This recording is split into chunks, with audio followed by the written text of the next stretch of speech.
Campos.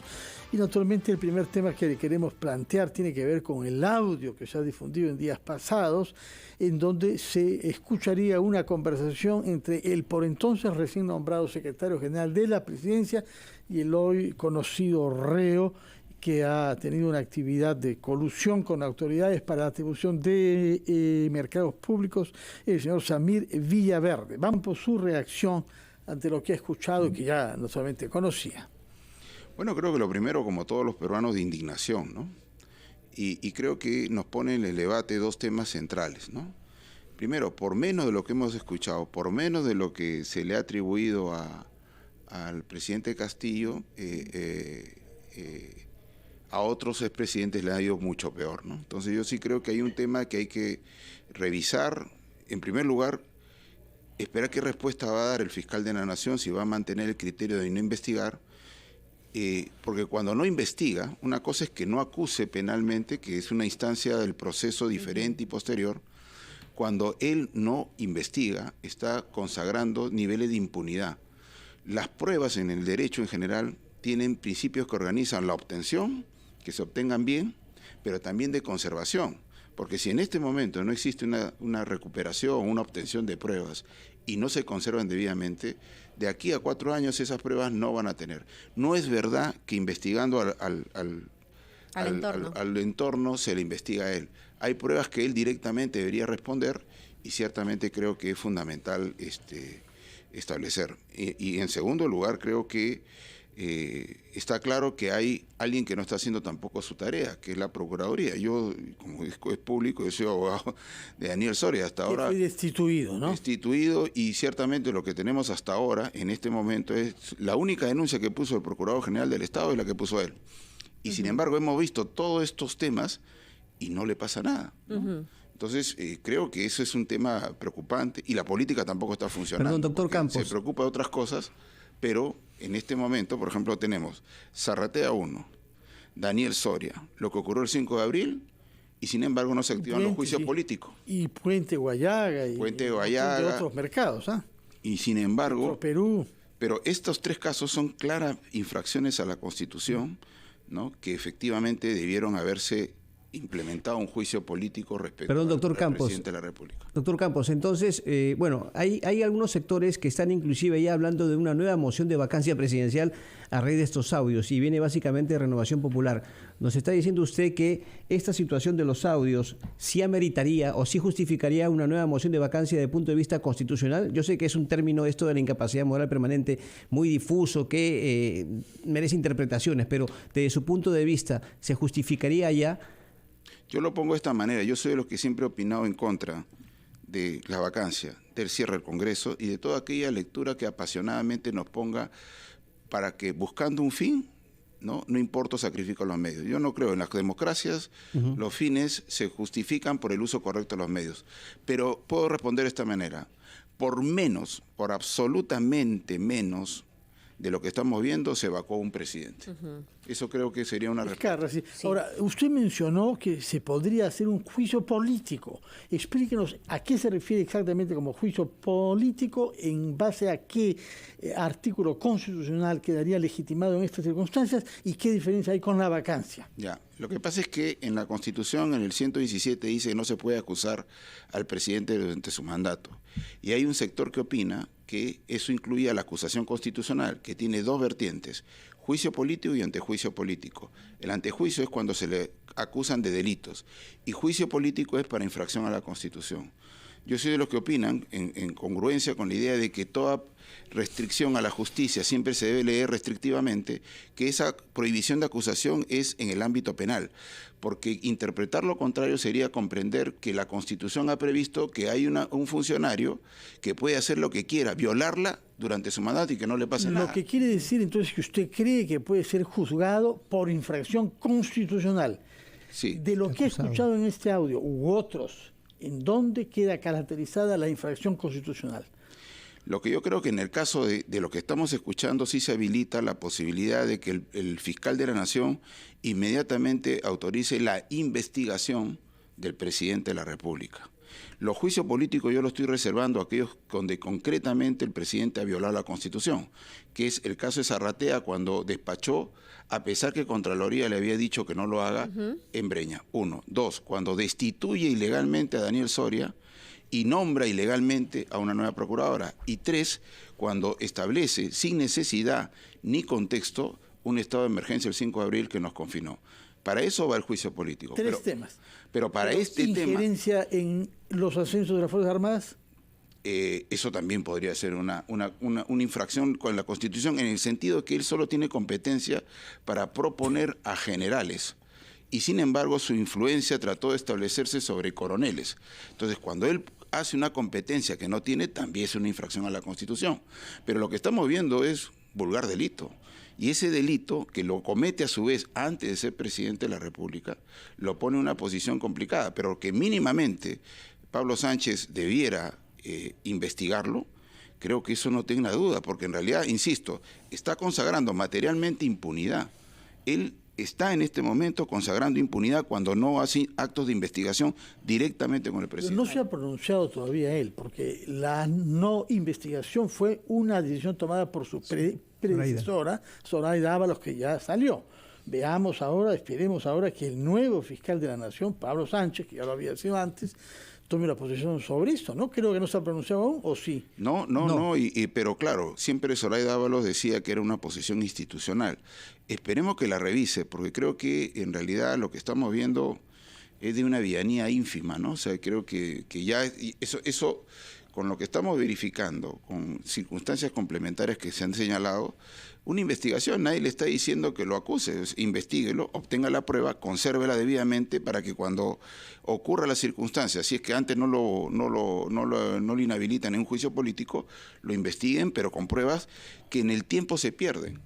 Un investigado que tiene el favor de un fiscal que no lo investigue inmediatamente es el más feliz del mundo. Doctor Campos, regresamos con usted en breve, vamos a escuchar a nuestros anunciantes. Hay que hablar también de los otros actores, ¿no? Porque está el exministro de Transportes, Juan Silva, quien supuestamente habría dado $500,000 de soles para poder ocupar el cargo de ministro, y según el audio que se ha escuchado, él entonces, que todavía no era presidente, el señor Castillo, pues tenía conocimiento de ello. Ya regresamos.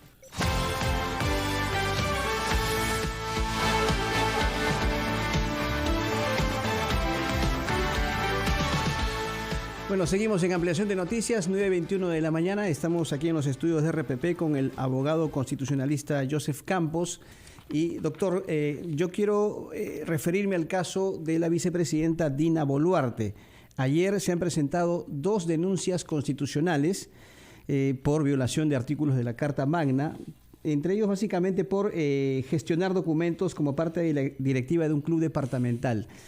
A su criterio, doctor, ¿existen fundamentos que sustenten estas denuncias constitucionales? Bueno, queda claro que yo no soy una persona afecta a este gobierno, o sea, yo soy una persona que está... Habíamos sospechado eso. Crítica, ¿no? Entonces, pero yo sí creo que ahí no hay una infracción constitucional y procedo a explicarlo por qué. Primero, en el ánimo de establecer un uso coherente y razonable de las instituciones, porque yo estoy harto del uso indiscriminado de vacancias, de cierre de Congreso, donde la política se disuelve a favor de la matonería y del insulto escalamos directamente a la agresión con armas, ¿no? Entonces, ahí no funciona la política, que es lo que es central en el Estado constitucional. Ese artículo, el 126, busca proteger los conflictos de intereses, ¿no? Entonces, los conflictos de intereses técnicamente, no lo dice Joseph Campos, lo dice la doctrina, se conforma con una persona que tiene 2 lealtades, una principal y una subordinada. La principal es la del ministro, de tal manera que el segundo paso que se verifica es que si esta subordinada ejerciéndola afecta a la principal, existe incompatibilidad. Entonces, en primer lugar veamos que existe un ministerio y el club departamental Apurímac. ¿Cómo establezco una incompatibilidad en estas 2 lealtades, principal y subordinada? Sí. Salvo que leamos literalmente la Constitución y digamos, no, pero dice asociación privada, pero tiene un propósito. Claro. Las disposiciones tienen propósitos. Entonces, en este caso creo, para comenzar, no existe ese conflicto de intereses que aparentemente, aun cuando hubiera ejercido, No lo es. Y doctor Campos. Entonces, la protección, solo con esto termino, sí, es contra el acto de dirección y contra el acto de gestión. Lo que se verifica de los actos que habría desarrollado la vicepresidenta entre agosto y septiembre son actos de subsanación que junto con los de conservación en una actividad de una empresa, de una asociación, o imaginemos que el día de hoy despedimos a un gerente de una empresa. Mientras que se inscriben los poderes de ese gerente de una empresa, se hacen actos de conservación, porque si no, la empresa se paraliza. Este caso ni siquiera es eso, es una junta ocurrida aparentemente en junio, ¿no? Y que le observa registros públicos. Y existe el plenario 87º de registros públicos, que ha obligado de manera perversa a que sea la misma persona que hizo, aun cuando ya no esté en la empresa, para que sea la que desarrolle estos actos de subsanación. Eso que estamos viendo en el cuadro número 6, si no me equivoco del informe, son subsanaciones registrales. Entonces yo sí creo que deberíamos tener el mismo entusiasmo, insisto, para ver si por ahí va un juicio político, que cuando vemos en el caso del presidente que están de verdad verificaciones mucho más groseras y claro, ¿no? Y hay donde es discutible, ¿no? Hay dos argumentos más, doctor, en esta acusación. En el sentido de no haber consignado en las declaraciones juradas los nombres de su cuñado y su hermano. Y esto, según la acusación, permitiría a ellos contratar con el Estado. ¿Ve usted también allí violación a artículos de la Constitución? Eso ya está resuelto por el caso García Belaúnde en el Tribunal Constitucional. El Tribunal Constitucional ha establecido que cuando yo proyecto de manera expansiva y sin límites o de repente de manera irrazonable las restricciones para contratar de familiares de autoridades, afecto la libertad de trabajo. En el caso de Domingo García Belaúnde, el tribunal ha dicho de que resulta razonable si es que efectivamente el familiar trabajara en el mismo centro de trabajo de la autoridad, cosa que en esto no ocurre. Entonces, por esa razón, creo que no tiene... Usted no cree que tiene solidez, pero hay otra denuncia también contra el jefe de Estado que es por traición a la patria y que ha sido inspirada por varios eminentes abogados y políticos y llevada ya ante la Subcomisión de Acusaciones Constitucionales. ¿Cómo ve usted ese proceso y esa denuncia? Yo le tengo mucho aprecio a todos los firmantes, pero yo creo que hay otras más concretas. Como las que ha mencionado hace un instante. Como las que proceden del audio. O sea, eso ya ocurrió en el Perú, ocurrió siendo presidente, una reunión clandestina, ¿no?, con proveedores, tienes una infracción directamente de la ley contra quien lo denuncia y respecto a la cual nadie más lo ha denunciado, la nueva procuradora no lo ha denunciado, y finalmente el tema del 5 de abril, que es una clara infracción porque ha vulnerado los derechos fundamentales de los limeños, ¿no?, creando especulativamente. Y Chalacos, ¿eh? Y Chalacos, especulativamente. Los estados de emergencia no se dictan por si acaso. Se dictan cuando existe una concreta circunstancia habilitante. Existe una grave alteración de la vida de la nación, etcétera, pero no cuando yo creo que puede ocurrir. Tanto es así que no iba a ocurrir que al día siguiente, por un día que salimos, al día siguiente debió haber ocurrido lo que supuestamente debió ocurrir, y no ocurrió. Es la confirmación que ha sido una decisión, creo yo, para instituir el miedo como una cultura de desarrollo político, ¿no? Uh-huh. Ahora, regresando, entonces, para concluir con eso, ¿usted cree que estamos perdiendo tiempo, o mejor dicho, quienes han firmado esta denuncia están perdiendo tiempo yo creo que algo que probablemente no prospere, pero también ahí es un asunto político, una vez que ingresa y es una cuestión de votos? Que es lo que dice también el señor Vladimir Cerrón, y eso no es lo correcto. Yo creo que ahí hay un problema de interpretación donde siempre coinciden los extremos. La democracia no se ve formal ni procedimentalmente, porque sobre la base de eso, entonces cada vez que hagamos una elección, en realidad, ¿sabe qué? Ya no hagamos la proporcionalidad, la repartición proporcional de escaños. Hagamos directamente que la lista que tiene más votos sea la que vaya al Congreso. Uh-huh. Y no es así. Precisamente la pluralidad se expresa políticamente en los congresos respetando y no invisibilizando las minorías. Entonces, aquí lo importante es entender que la política no es libérrima. Lo que siempre quiere la Constitución es dominar y controlar los procesos políticos. Y es por esa razón que el político extraña, le molesta a la Constitución porque finalmente le pone límite. Y aquí, claramente, está el principal límite, es comprender qué quiere la Constitución Y en este caso, yo creo, del caso de la traición a la patria, siendo muy respetuosos con los criterios que han llevado a ellos para esto, eso es más discutible. Lo otro no tiene discusión, pero es impresionante, insisto, que a veces pareciera que Pedro Castillo ha elegido, o sea, lo han elegido a él y él ha elegido a su posición. Ahora, sí. Ahora, él, regresando a los audios, acá hay un caso que tiene que ser investigado, por cierto, pero de llegar a un puerto y establecerse que efectivamente aquí hubo traslado de dinero para ocupar un puesto como el de ministro de Vivienda y que a raíz de ello también el señor Samir Villaverde y Bruno Pacheco, prófugo de la justicia, sabe Dios cuánto empeño le pongan en capturarlo, han planificado una repartija en este ministerio y quizá en otros. ¿Qué delitos estarían cometiendo ahí? Todos vinculados a corrupción, ¿no?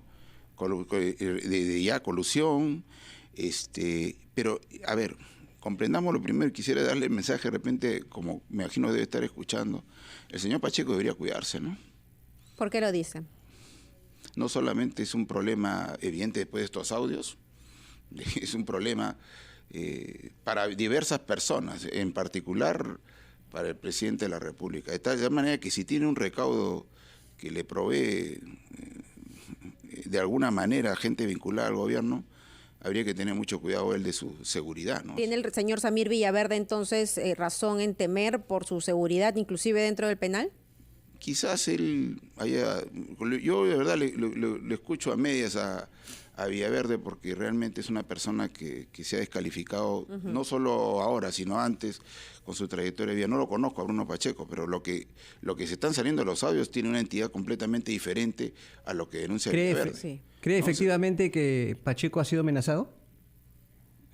Y si no se lo han dicho, está amenazado materialmente, porque el día que lo pongan a disposición de la justicia, con estos audios que fácilmente son comprobables que son su voz, ¿no? Y la de Samir Villaverde, que no lo van a negar, ¿a quién le provoca un problema en este momento? O sea, si se ratificara lo que él Castillo. Claro, entonces habría que tener claro... que lo nombró secretario general de la presidencia, hay que recordar eso. Y dando las condiciones de Bruno Pacheco, había que pensar que era un hombre de su absoluta confianza, ¿no?